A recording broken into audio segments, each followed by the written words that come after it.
لماذا الله سبحانه وتعالى لم يقدر أن العرب تتفق على كلمة واحدة وتقاتل أبرهة وتصده؟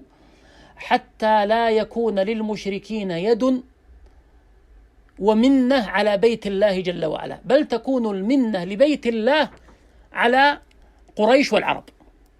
وأيضا أيها الإخوة، لو كانت قريش هي صدت أبرهة لذهب أبرهة وانتهى أمره، ثم يأتي عدو آخر فيهجم على الكعبة، وهكذا تكون المسألة مكررة.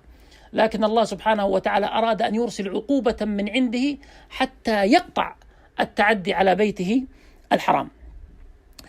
ولذلك لما بعث النبي صلى الله عليه وسلم ما امتن أهل الإشراك على النبي صلى الله عليه وسلم وقالوا إن دافعنا عن بيت الله. ولذلك انظر، تأملوا هذه، يعني تأملوا بداية القصة وبداية السورة. ألم ترى كيف فعل ربك يا محمد، ربك الذي تعبد هو الذي فعل ذلك بأصحاب الفيل. وكل هذه الأصنام وكل ما يعبدون من دون الله لم ينفعونهم ولم يصدوا هذا العدوان عنهم، بل الله سبحانه وتعالى هو الذي رد ذلك عنهم.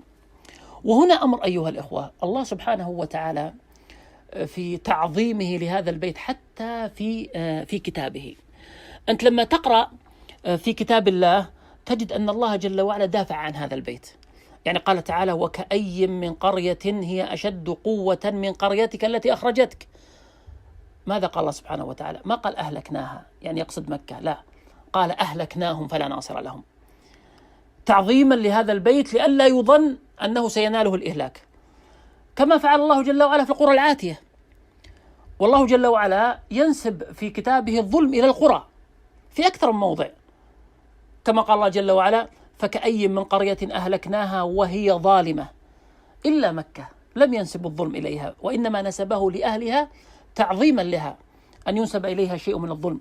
وذاك الله سبحانه وتعالى قال: ربنا أخرجنا من هذه القرية، ما قال الظالمة جل وعلا، من هذه القرية الظالم أهلها.